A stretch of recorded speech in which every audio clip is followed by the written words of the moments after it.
Dios los bendiga. En esta ocasión vamos a abordar algunas terminología que se puede usar a veces en el debate, en la charla, en la conversación pública. Si hay alguien no cristiano, bueno, aunque él se define como católico, pero no católico eh, regular en el sentido de ser muy teólogo, pero si tengo alguien que yo admiro, a un no creyente, del cual uso argumentos para defender la fe, es Agustín Laje, ¿no? Porque tengo otras personas como César Vidal, Miguel Núñez, etcétera, pero pues bueno, ellos son creyentes, son cristianos. Pero alguien a quien admiro bastante, y no es un no cristiano confeso como tal en el amplio sentido de la palabra, es Agustín Laje. Agustín Laje tiene bastantes debates muy buenos, bastantes cosas que como apologistas podemos aprender de él, ¿no? Tratar de aprovechar lo bueno y desechar lo malo, que en realidad malo no he visto nada en la argumentativa de Agustín Laje, nada malo en su argumentativa y nada malo en cuanto al cristianismo. Jamás ni lo ha atacado, ni ha dicho nada que vaya en contra directamente de la Biblia como tal. No tengo ahorita, no se me viene a la mente. Como por ejemplo si lo tuvieran, y mucho predicadores que se autodenominan cristianos y pastores como Dante Hebel, ¿no? Que cada programa que hace pues nada que ver, ¿no? Nada que ver con el cristianismo. Jesús Adrián Romero, bueno, podría decir bastantes de otros, ¿no? Pero Agustín Laje tiene algo muy interesante, es su manera de argumentar, su manera de destapar las falacias que a veces le quieren traer a él para hacerlo ver mal. De hecho, no he visto un video donde él quede mal parado, sino que lo invitan como para ridiculizarlo, pero terminan ridiculizados los que lo entrevistan. Entonces, preguntándome qué es lo que ha hecho, qué hace, me topé con algo que pudiera ser una clave, y es destapar sofismas, sofisterias o falacias, como se le conoce en el mundo del habla, ¿no? De la argumentación, del debate. Y vamos a ver algunos tipos de sofismas o falacias, pero primero sería bueno definir o tratar de definir una falacia. ¿Dónde se usan las falacias? Pues en los argumentos, ¿no? ¿Y qué son los argumentos o para qué sirven los argumentos? Los argumentos nos ayudan a sostener la verdad, la verosimilitud, la conveniencia de una conclusión. Es decir, los argumentos nos ayudan a reforzar y darle validez a una conclusión a la cual llegamos. En el caso del cristianismo, hay muchas cosas que no podemos probar, así como el ateísmo también no puede probar, pero que hace más plausible lo que argumentamos por muchos temas, ¿no? Eh, Hace más plausible al estar argumentando algo que negarlo. Y esto es por el mismo argumento, o sea, es decir, la conclusión a la cual llegamos tiene una base sólida en nuestra argumentación, y esto nos puede ayudar a compartir más efectivamente el Evangelio. También nos puede ayudar más a defender nuestra fe. En el caso de, estoy un poco distraído porque de repente pasan personas sospechosas, nada, no es cierto. Estoy en una zona abierta, entonces tengo que estar un poco alerta, ¿no? Como les decía, nos ayuda la argumentación, nos ayuda también en el evangelismo, en la apologética. Es verdad, Dios no necesita ser defendido, es verdad, muy difícilmente alguien llega a la fe por argumentación, pero es necesaria desde muchos ámbitos. Históricamente hablando, viendo la historia de la iglesia, los filósofos, los cristianos, los científicos más influyentes tenían una buena argumentativa, y además es cumplir con lo que nos demanda la palabra, ¿no? En especial 1 de Pedro 3:15, presentar defensa con mansedumbre y reverencia, dar una argumentación, responder, hacer apologética.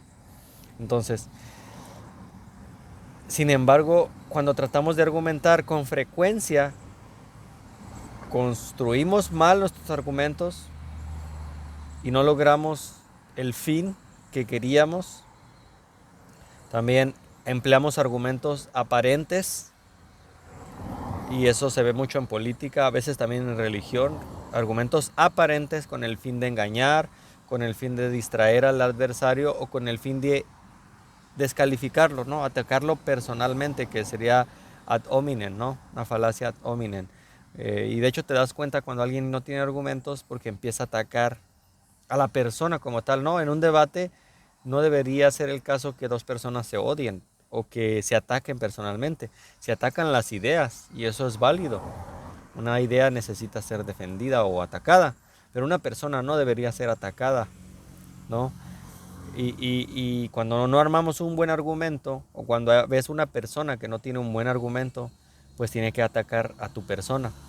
O estás viendo cómo te están atacando, ¿no? Entonces, a todo este tipo de formas de argumentación que encierran errores en su estructura o persiguen fines espurios, los vamos a llamar falacias. Y estas son lo que vamos a analizar, las falacias. El término en latín viene de falatia, que significa engaño. Y eso, hasta hace algún tiempo era sinónimo de sofismo o sofisma. Esta palabra sofisma la acuñaron los griegos para designar el argumento engañoso. O sea, cuando alguien daba un argumento falso con la finalidad de engañar, le llamaban sofisma, ¿no? Cuando daba un argumento falso sin intención de engañar, se le llamaba falacia. Bueno, hoy en día ya no hay distinción, ¿no? Si fue tu intención o no dar un falso argumento, al final lo diste y es una falacia. Entonces, ya se ve, por ejemplo, que la terminología es imprecisa porque mezcla errores de razonamiento, una generalización precipitada, con maniobras extra argumentativas, por ejemplo, un ataque personal como el que mencionábamos ahorita. Dar falsos argumentos que tienen la intención de desviar o de engañar a la persona. Ad ignoratiam, una pista falsa, una apelación a las emociones. No, ya no tenemos argumentos, entonces apelamos a las emociones, es que me estás ofendiendo, ¿no? Como dice, como hoy en día esta nueva manera de ver todo, ¿no? Que todo te ofende, la ideología de género, que por postmodernismo que vivimos, entonces se apela a las emociones, ¿no? Ya no puedes decirme lo que piensas porque me ofende, entonces ya no puedes, y se usa como si fuera un buen razonamiento, cuando en realidad es un mal razonamiento.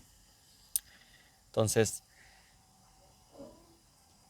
las falacias o sofismas son tantos que resultaría pues inútil tratar de hacer una lista de todas las que hay.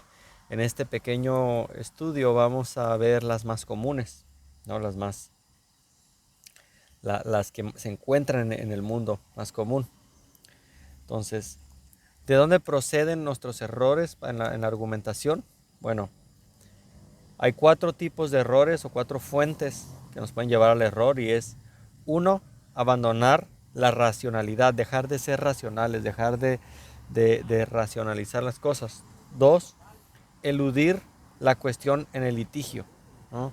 Y esto es cuando estamos en un debate, el debate no sé, era sobre el aborto y terminamos hablando sobre si hay violencia de género o no, ¿no? Se abandona el tema central y se pierde y se desvirtúa. 3, no respaldar lo que se afirma, es decir, hacer afirmaciones gratuitas, ¿no? Decir cosas de las cuales no tengo un sustento para apoyar, ¿no? No hay manera, no hay datos, solo doy una conclusión, pero sin ofrecer ningún argumento. Y el 4 son olvidos y confusiones. Olvidar ciertos datos que nos hubieran ayudado a respaldar, o confundirnos con la información, es algo de lo que nos servimos para armar un mal argumento. Entonces, el punto 1, como decía, abandono la racionalidad. Nos negamos a escuchar argumentos de la otra persona, ¿no?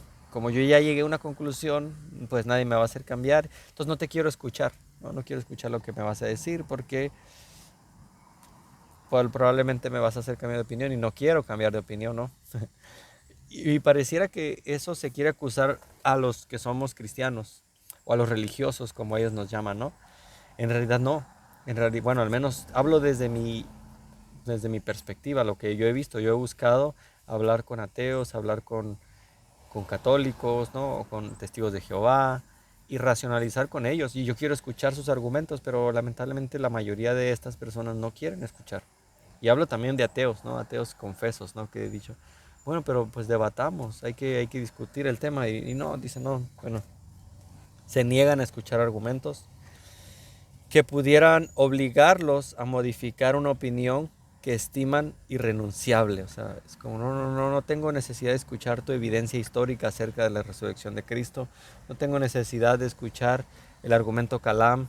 No tengo necesidad de escuchar el ajuste fino porque pues tú crees en Dios, entonces no necesito escuchar ningún argumento que tengas. Entonces, es decir, no estamos dispuestos a ser convencidos. El cristiano debería ser abierto, abierto a escuchar. Obviamente de este lado no digo que no haya personas religiosas, creyentes que digan, no quiero escuchar lo que me tiene que decir porque me va a hacer cambiar de opinión y no quiero cambiar de opinión. También hay de este lado. Pero cuando hacemos eso, de hecho, es porque no estamos preparándonos, no estamos investigando, no estamos aprendiendo maneras de las cuales podemos servirnos de la apologética para defender nuestra fe. Entonces, se usa mucho esto en este error, la falacia ad baculum o la falacia ad verecundiam. Entonces, cuando disfrazamos la realidad con triquiñuelas, con engaños, como ambigüedad, como haciendo múltiples preguntas rápidas, ¿no? De manera que la persona que nos escucha no pueda ni responder una. Tomamos la exigencia de prueba como una cuestión personal y respondemos desviando la cuestión con un ataque personal o una pista falsa, como decía, ¿no? Atacando a la persona en vez del argumento. El error número 2, no discutir la cuestión del litigio. O sea, lo más importante en un debate o una discusión es saber qué es lo que se está discutiendo. Porque si ni siquiera sabes lo que estás discutiendo, o a veces sabes lo que estás discutiendo, pero terminas dejándote desviar. Y me ha pasado muchas veces con Juan Carlos, a quien mando saludos. Ya no ha tenido tiempo de conversar conmigo, pero me pasaba mucho con él, este testigo de Jehová. El tema era los falsos profetas y en muchas ocasiones no voy a echar la culpa solo a él, no, nos desviábamos del tema porque entrábamos en otras cuestiones. No lo hacía, bueno, yo no lo hacía intencional y creo que él tampoco, pero terminábamos ya hablando de otra cosa, ¿no? Se perdía la cuestión del tema o la cuestión del litigio. Y ese es un error grave en la argumentación porque pues no llegas a ninguna conclusión o al menos no llegas a la conclusión del tema en cuestión. Entonces, son muy frecuentes estos argumentos de no discutir la cuestión. Los errores motivados porque se abandona o permitimos que se abandone la cuestión para introducir otro debate que ni siquiera era el tema, ¿no? Cuando esto sucede decidimos que se incurre en esa falacia, eludir la cuestión. Y debemos identificarlo. Estás viendo que tu contrincante o tu debatiente ya está hablando de otra cosa. Debes decir, hey, estás eludiendo la cuestión, ese no es el tema. No sé, estás platicando con un ateo, con un católico y te dice, y están hablando sobre la sola gracia, ¿no? Y él te dice, sí, pero además los pastores roban el diezmo y Cash Luna hey, espérame, ese no es el tema. El tema no es si Cash Luna es un falso profeta o un ladrón, que lo es. El tema aquí es la sola gracia. Estamos hablando de la sola gracia. ¿Por qué estás hablando de los pastores que roban? ¿No? Lo hacen los ateos también. Les muestras el ajuste fino, les demuestras el argumento Calam y dicen, sí, pero Dios permite enfermedades, pero Dios, ¿qué hay del holocausto? Hey, espérate, estamos hablando del argumento Calam. ¿Qué tiene que ver eso con que Dios es malo según tú, no? Entonces, esto nos ayuda a regresar la argumentación a donde debe estar. Punto 3. El error de no respaldar lo que afirmamos. Entonces, ese error es muy común cuando, como decía, hacemos afirmaciones positivas. O sea, sostenemos una afirmación, con esta afirmación que hacemos, contraemos dos obligaciones cuando afirmamos algo. Primero, no eludir la carga de la prueba, y esto lo explica muy bien Chris Dupont, lo expone muy bien William Lane Craig, y esto es que cuando tú sostienes una afirmación o haces una afirmación, aseveras algo, tú tienes dos obligaciones. Tú o tu contrincante, ya sea que contrincante va a decir con el que estás debatiendo, pero si esa persona con la que estás discutiendo, debatiendo, hace una afirmación, déjame decirte que esa persona tiene dos obligaciones. Uno es no puede eludir la carga de la prueba, ¿no? Me perdí aquí un poco con mis hojas que traigo de notas. Ok, aquí está. No eludir la carga de la prueba, eso es lo primero. Tú tienes la carga de la prueba, esto es, tú estás afirmando eso, tú tienes que respaldar eso que dices. Dices que Dios no existe, pruébame que Dios no existe. No, los negativos no se prueban, ¿cómo no? Yo puedo mostrarte que en este momento no hay oscuridad. ¿Por qué? Porque hay luz y lo puedo demostrar. Puedo demostrar un negativo. Tú dices que, no sé, que, que Dios es malo, prueba que Dios es malo, ¿no? ¿Y bajo qué prueba vas a demostrar que Dios es malo? Si no crees en Dios, no tienes una base para la moralidad. Entonces, la persona que hace una aseveración, una afirmación, tiene que cargar con o sobrellevar la carga de la prueba. 2, aportar razones suficientes. Es decir, debe dar razones suficientes para lo que está argumentando, ya sean datos, ya sean ejemplos, ya sea, no sé, tiene que aportar razones suficientes. Entonces, se incurre en una argumentación falaz cuando no se sostiene lo que se afirma, non sequitur, afirmación gratuita, petición de principio se le llama, ¿no? Me gusta más llamarla afirmación gratuita, es decir, no se ofrece nada para respaldarla. Y se traslada la carga de la prueba. En el caso se llama falacia ad ignoratiam.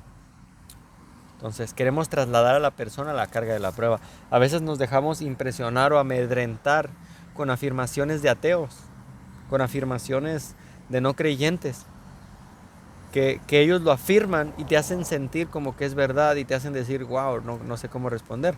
Pero la pregunta que tenemos que hacer es, bueno, ¿dónde leíste eso? ¿De dónde sacas esa información? ¿Qué revista científica? ¿De dónde salió? ¿Según quién? ¿O por qué? ¿No? Tenemos que dejar la carga de la prueba en la persona. El número 4 es olvido o confusión. Se agrupan cuando olvidamos alternativas o confundimos conceptos. Esto nos puede pasar, confundir un concepto y dar una afirmación desde un concepto errado. Y esto a veces también lo hacen los ateos de manera no intencional, ¿no? Hay que ser honestos con ellos también, que su desconocimiento de teología los hace hacer afirmaciones erróneas, que si supieran un poquito de teología, entenderían que desde el inicio están definiendo mal el concepto que quieren desarrollar.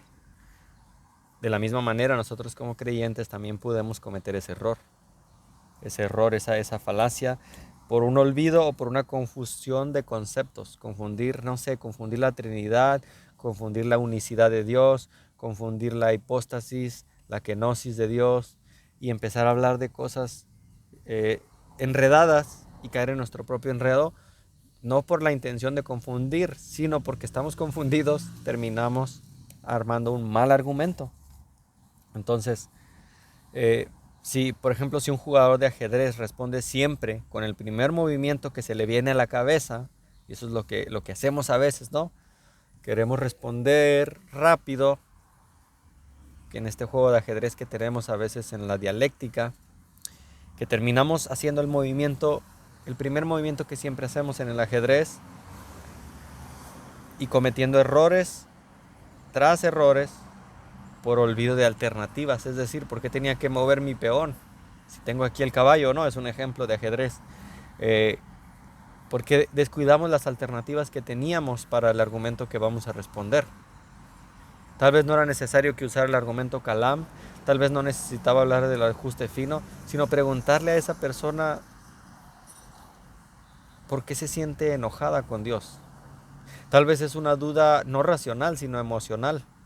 O tal vez es una duda evolutiva, como lo menciona Chris Dupont. O sea, esa persona no tiene una duda emocional, es decir, jamás ha tenido un problema con Dios, no ha perdido ningún familiar, nada. Tampoco es una duda racional, porque ha visto pues toda la evidencia, pero su duda es evolutiva, es decir, no tiene la voluntad de creer y no quiero creer. No importa qué argumento me des. Entonces, tenemos que saber escuchar a nuestro oyente, adversario, no sé cómo llamarlo, con el que estemos platicando. Entonces, terminamos confundiendo nuestras mismas jugadas, ¿no? Cayendo enredados en nuestras propias jugadas. Olvidos y confusiones es el número 4. Olvidamos nuestras alternativas. Olvidar nuestras alternativas es la madre de las falacias, ¿no? Porque terminamos enredados. Por eso admiro tanto a Agustín Laje, porque por más que tratan de confundirlo, por más que tratan de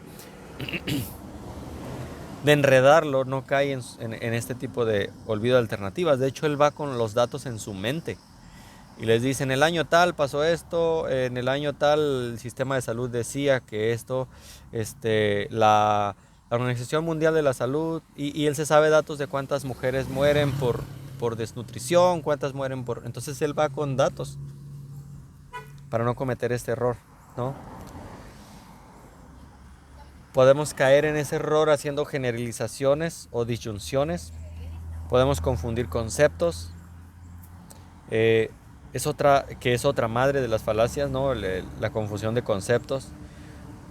Y deriva de nuestros errores al diferenciar ideas como esencia y accidente, que es a veces algo que explican los católicos cuando se habla de lo que pasa en la transubstanciación, ¿no? Regla y accidente, regla y excepción, todo y aparte, absoluto y relativo, continuo y cambio, ¿no? En estos tipos de conceptos donde nos contradecimos, lo que surgen son falacias del accidente, secundum quid o de composición y del continuum. Entonces, esta es la primera parte. Vamos a ver en el siguiente podcast cómo atacar una falacia, cómo se debe hacer el ataque a la falacia. Ahora, esto de nada va a servir solo escuchándolo, tenemos que practicarlo. Y yo sigo cometiendo aún errores. Cuando platico con alguien me gusta por eso grabar mis debates, me gusta verlos, aprender de ellos, me gusta decir: híjole, aquí no debía haber dicho esto, o por qué no dije esto aquí, o aquí se me olvidó esto. Entonces, te animo a que identifiques estos errores, tal vez no que debatas con alguien, pero en alguna junta en tu trabajo, en alguna plática en la iglesia incluso, ¿por qué no? Sí, digo, sin el ánimo de buscar división, ¿no? Pero que escuches las conversaciones y analices esos errores que otros cometen o que tú mismo estás cometiendo a la hora de armar tu argumento. Dios te bendiga, cristiano imprudente, y gracias por escuchar y compartir.